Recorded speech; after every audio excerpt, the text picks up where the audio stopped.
J'ai tué mon meilleur ami d'un coup de couteau dans le cœur, au milieu du bal masqué de l'Opéra de Paris, et personne n'a crié. Ils ont applaudi. Ma femme m'a trahi avec lui, en me faisant porter le chapeau pour ses crimes financiers, et j'ai ri en la voyant mendier sur le trottoir de la Seine. Mais le vrai scandale, c'est que j'ai savouré chaque seconde de leur chute et que je recommencerai sans hésiter, même si cela me damne pour l'éternité. Paris, cette ville des lumières qui cache tant d'ombres, m'a toujours paru comme un théâtre géant où les masques tombent au gré des caprices du destin. J'étais Alexandre Duval, un avocat aux ambitions modestes, niché dans un cabinet du Marais où les dossiers s'empilaient comme les regrets. À 40 ans, j'avais tout, une épouse sublime nommée Élise, aux cheveux roux cascadants comme l'automne sur les quais, un ami d'enfance, Julien Moreau, qui dirigeait une banque influente rue de Rivoli, et une vie qui coulait comme un bon Bordeaux, sans trop d'amertume. Mais les vendredis soirs, au café de Flore, nous rions de nos petites victoires, ignorant que le poison s'infiltrait déjà dans nos verres. Ce fut lors d'un dîner d'entreprise, dans la salle feutrée d'un hôtel particulier du 7e arrondissement, que tout bascula. Les lustres en cristal diffusaient une lumière tamisée sur les convives en smoking et robes de soie, un orchestre jouait du Debussy en sourdine, et l'air embaumait le foie gras et les ambitions dévorantes. Julien, mon parrain professionnel, trônait à la table d'honneur, son sourire carnassier illuminant la pièce. Élise, à ses côtés, portait une robe noire qui soulignait sa silhouette comme une ombre sur la lune. Moi, relégué à une table secondaire avec les utiles anonymes, je sirotais un champagne tiède, observant leur complicité qui me nouait l'estomac. « Alexandre, mon vieux », lança Julien d'une voix qui portait comme un décret présidentiel, se penchant vers notre groupe. « Toi qui passes tes journées à plaider pour des causes perdues, dis-moi, à quoi sers-tu vraiment dans ce monde ?» Les rires fusèrent, gras et complices, comme un cœur de hyène. Élise baissa les yeux, un sourire crispé aux lèvres, feignant la gêne. Les autres convives, banquiers bedonnants, avocates aux lèvres peintes en rouge sang, se tournèrent vers moi, attendant ma réplique anodine, celle qui sauverait la face sans froisser l'ego du maître. Je posai mon verre lentement, le temps que le silence s'épaississe comme la brume sur la Seine. « Julien, dis-je d'une voix calme, presque chantante, je sers à enterrer les secrets que tu enterres mal. Comme ce transfert offshore de 5 millions d'euros vers les Caïmans, daté du 15 mars dernier, que tu as signé sous un faux nom. Ou cette liaison avec la femme d'un collègue, filmée par une caméra de surveillance que j'ai personnellement effacée pour toi. Inutile? Peut-être. Mais sans moi, tu serais déjà en tôle, et Élise ici présente n'aurait plus de diamants pour masquer ses bleus au cœur. » Le silence tomba comme une guillotine. Julien blêmit, son verre tremblant dans sa main. Élise se figea, ses yeux verts comme la jalousie pure. Les rires s'étranglèrent dans les gorges, remplacés par des murmures affolés. J'avais lancé la première pierre, et l'avalanche suivit. Mais ce n'était que le début. Car ce soir-là, en rentrant dans notre appartement haussmannien place des Vosges, Élise me gifla pour la première fois. « Tu es fou », siffla-t-elle. « Julien est notre avenir. » Notre avenir.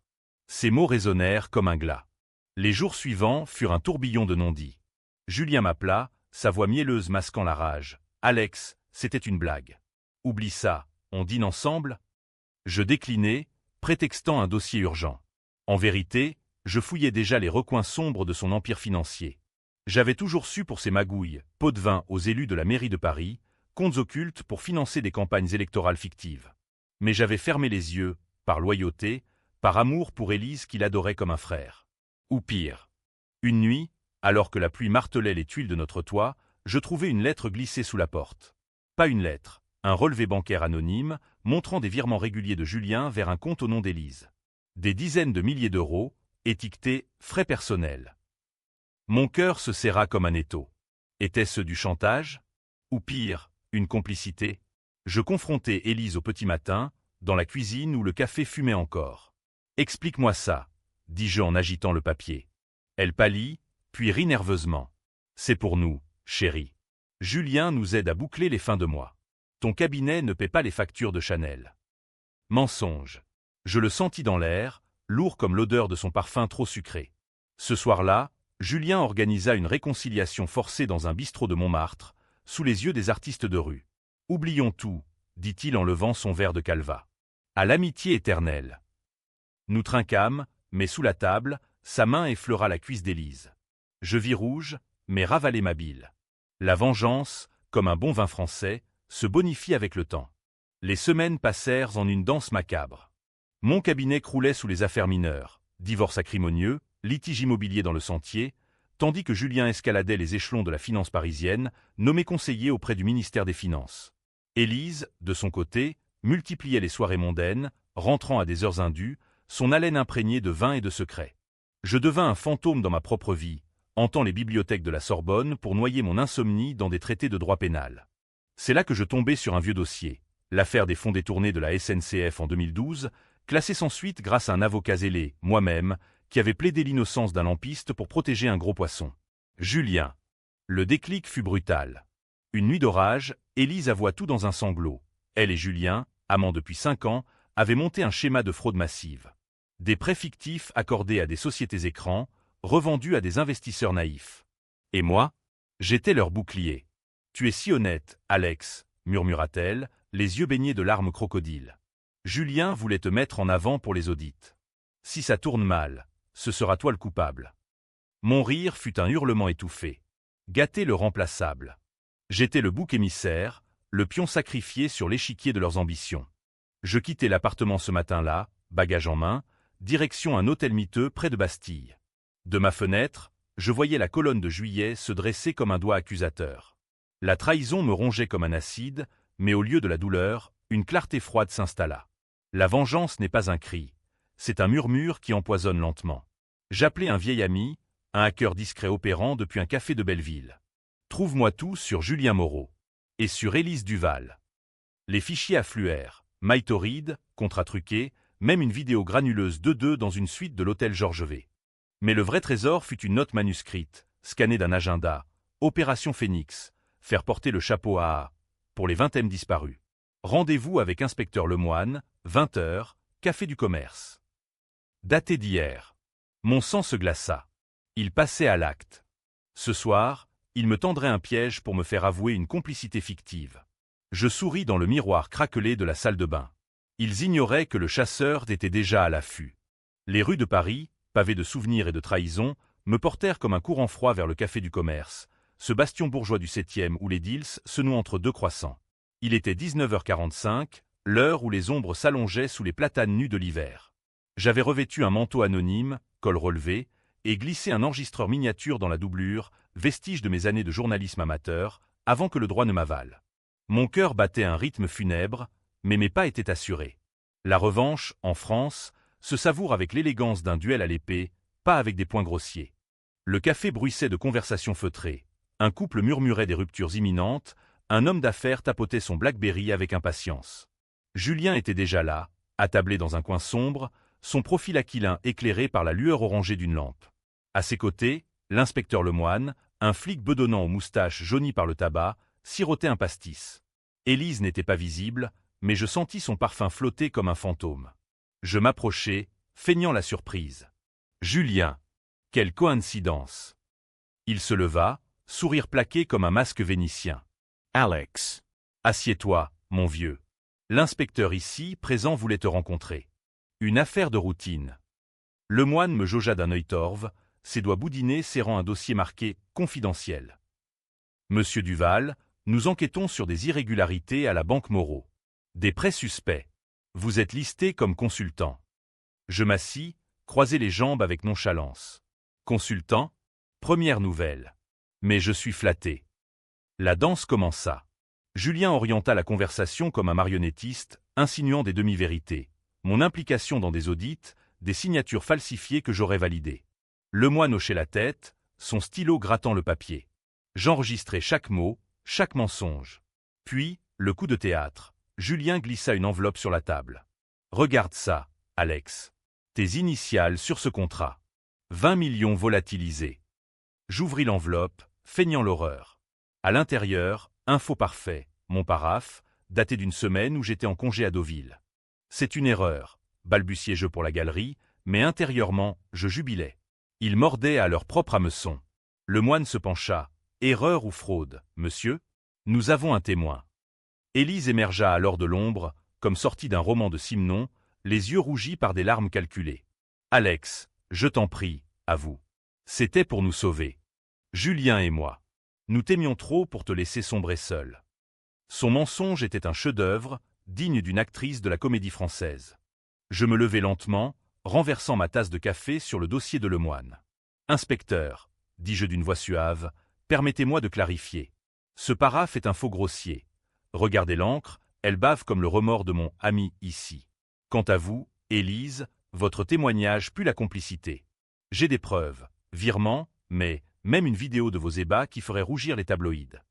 Je sortis mon téléphone, lançant l'enregistrement. Les voix de Julien et Élise emplirent le café, confessant leur plan dans l'intimité d'une chambre d'hôtel. Duval est parfait pour le rôle. Honnête en apparence, malléable en privé. Le chaos explosa. Le moine bondit, menotte en main, tandis que Julien hurlait des injures, son masque de gentleman craquelait. Élise s'effondra en sanglots théâtraux, suppliant « Alex, pitié !» C'était son idée. Des clients filmaient avec leur portable, le scandale se propageant comme une traînée de poudre sur les réseaux. Je sortis dans la nuit parisienne, l'air frais me fouettant le visage comme une absolution. Mais la victoire était amère. J'avais sauvé ma peau, mais mon âme saignait encore. Les jours suivants furent un tourbillon judiciaire. L'affaire éclata dans le monde, scandale financier au cœur de Paris. Un banquier et sa maîtresse impliqués dans une fraude de 20 millions.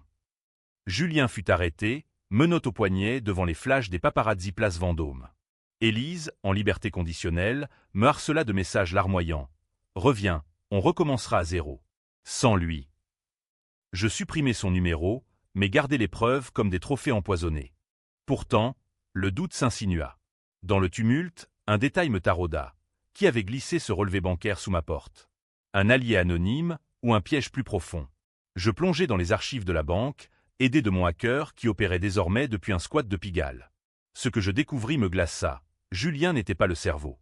Derrière lui, une toile d'araignée menait à un consortium d'hommes d'affaires, dont un certain Victor Langlois, magnate de l'immobilier, qui finançait des campagnes occultes pour le Front National.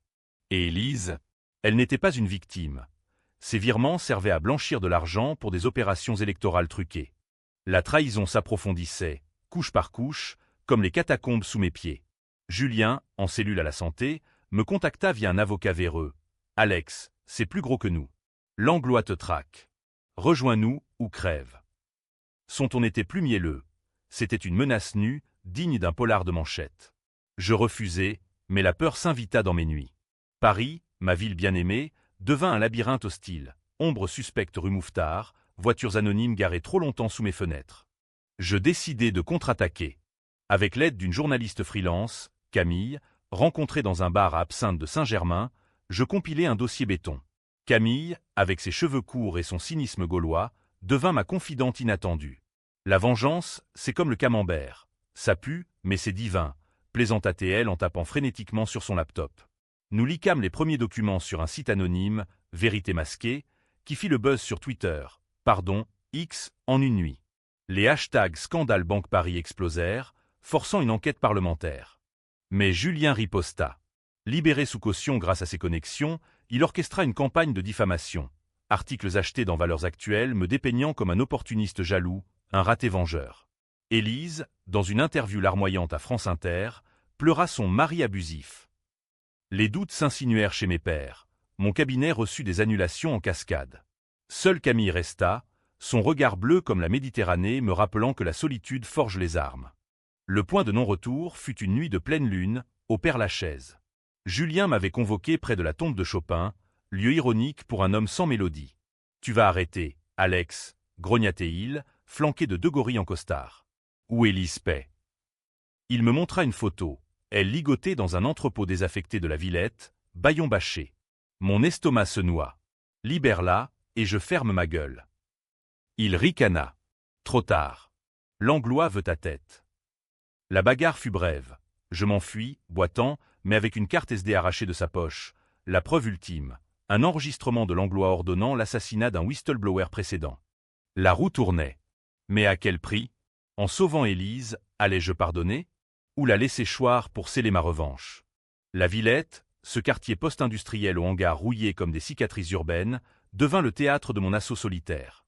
La lune jetait une lumière spectrale sur les graffitis anarchistes, et l'odeur de scène stagnante se mêlait à celle de la peur. J'avais prévenu Camille. Si je ne reviens pas d'ici 2 heures, publie tout. Elle avait protesté, son accent marseillais vibrant de colère. T'es pas Rambo, Alex. Appelle les flics. Mais les flics étaient pourris. Le moine n'était qu'un pion dans le jeu de Langlois. Je m'approchai de l'entrepôt, un colosse de béton effrité gardé par un unique voyou fumant une gauloise.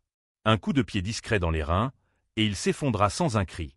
À l'intérieur, l'air était lourd de moisie et de trahison. Élise était là, attachée à une chaise rouillée, ses yeux écarquillés par le mélange de terreur et de calcul. « Alex. Dieu merci. » Gémit-elle. Je tranchai ses liens d'un geste sec, mais ne l'étreignis pas. Pourquoi, Élise? Pourquoi m'avoir choisi moi pour le sacrifice? Elle se releva, frottant ses poignets, et au lieu de gratitude, un sourire rusé effleura ses lèvres. Parce que tu étais parfait, chérie. Si loyal, si aveugle. Julien et moi. Nous avions besoin d'un paravent.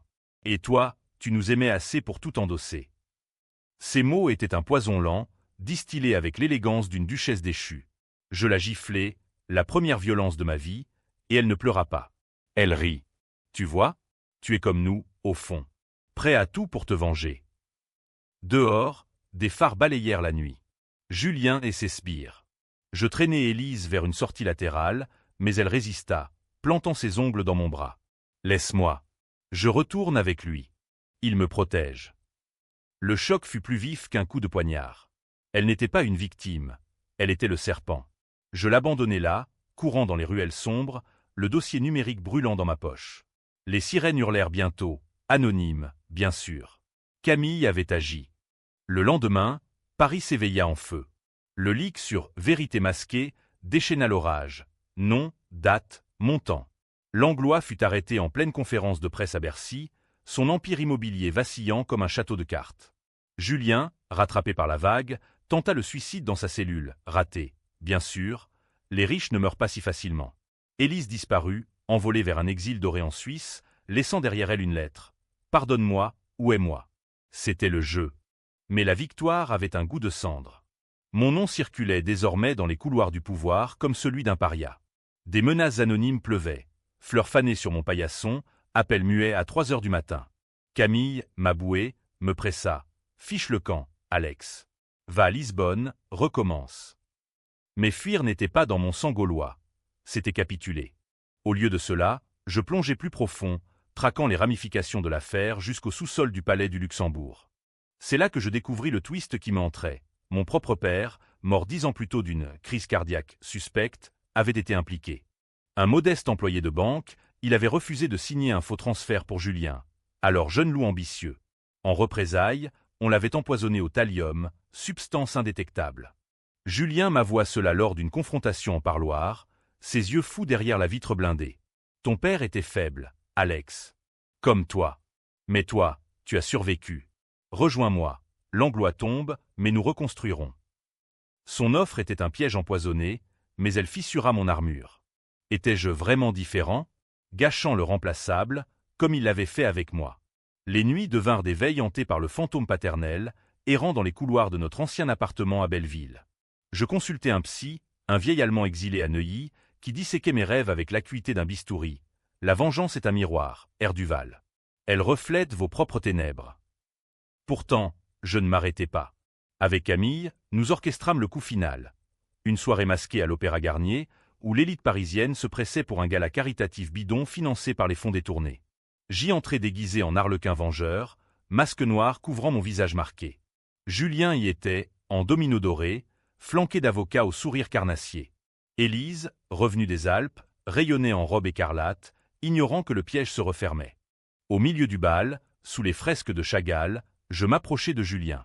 L'orchestre jouait un valse envoûtante, les couples tourbillonnaient comme des ombres. « Danse avec moi », murmurai-je à son oreille. Il se raidit, mais accepta, curieux. Nos pas glissèrent sur le parquet ciré, et je chuchotai les preuves fatales, l'empoisonnement de mon père, ses ordres pour me faire taire.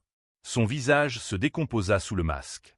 « Tu bluffes. » Mais je sortis un poignard cérémoniel, accessoire du gala, mais aiguisé par mes soins, et le plantai dans son flanc, un coup précis, entre les côtes. Il s'effondra sans un cri, le sang se mêlant à la cire des chandelles. La foule, pensant à un spectacle théâtral, applaudit frénétiquement. Élise hurla enfin, se jetant sur moi, mais je l'écartai d'un revers. « C'est fini, ma chère. Ton tour viendra. » Les lumières s'allumèrent, le chaos éclata. Sirène, flash, arrestation. Moi, je m'éclipsai par les coulisses, ombre parmi les ombres.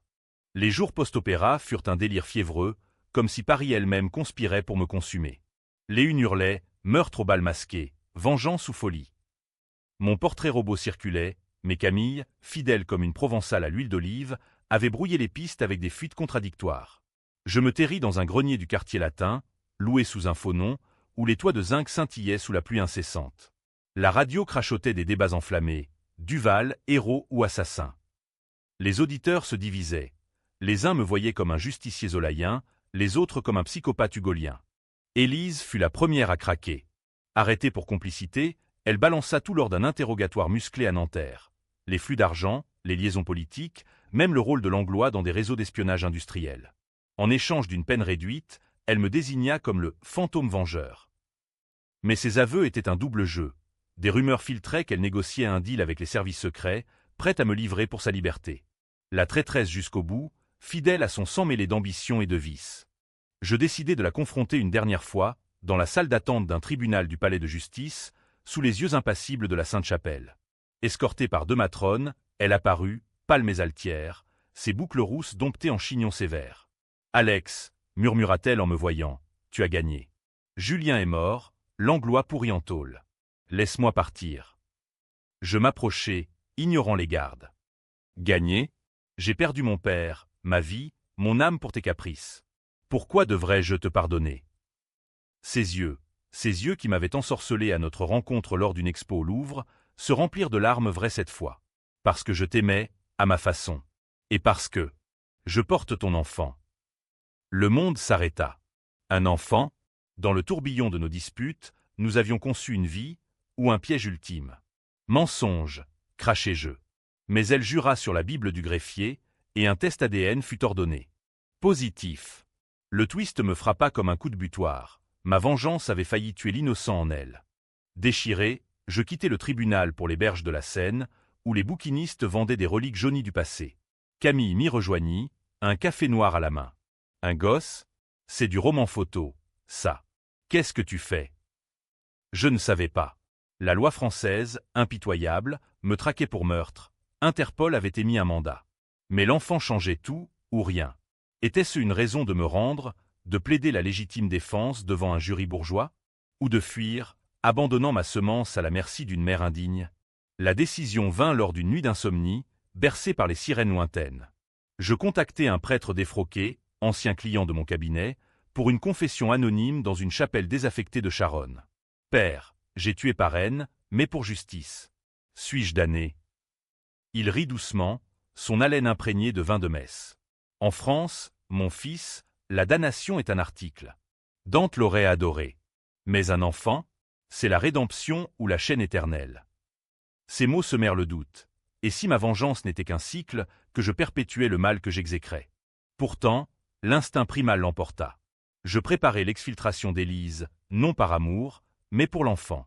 Via Camille, qui avait des contacts dans la pègre corse, nous organisâmes son évasion, un faux transfert vers Fresnes, détourné par un fourgon piégé. Elle s'enfuit vers la Côte d'Azur, un billet pour Genève en poche, jurant de m'attendre. « Viens avec moi, Alex. On élève notre fils loin de ce bourbier. » Je déclinai, mon combat n'était pas fini. Langlois, depuis sa cellule de luxe à la santé, tirait encore les ficelles, complotant un contre-coup via des proxys politiques. Le climax se noua lors d'une audience publique au Sénat, où une commission d'enquête sur la fraude financière se tenait. J'y infiltré, déguisé en journaliste freelance, micro caché dans une boutonnière. Langlois témoignait, sa voix patricienne résonnant sous les voûtes gothiques, « Cette affaire est un complot gauchiste. » Je bondis de mon siège, hurlant les preuves restantes. Enregistrement, faux contrat, lien avec des milices d'extrême droite. La salle explosa en cris. Gendarmes me plaquèrent au sol, mais les mots étaient lâchés. Les caméras de CNews et BFM capturèrent tout, transformant mon intrusion en icône controversée. Divisions immédiates. Intellectuels de gauche me saluèrent comme un nouveau Dreyfus, ultra-droite me traita de terroriste. Sur les réseaux, pétitions fleurirent. Libérer Duval, contre Justice pour Moreau. Camille, interviewée sur France Culture, défendit « C'est la France des Lumières contre l'ombre des puissants ». Mais moi, menotté dans une geôle provisoire, je sentais le filet se resserrer. Élise accoucha en secret, un garçon nommé Lucien, lumière dans les ténèbres. Elle m'envoya une photo, un nourrisson aux yeux verts comme les siens ou les miens. Le choix final pesait, me sacrifier pour eux ou poursuivre la traque jusqu'au bout, au risque de tout perdre.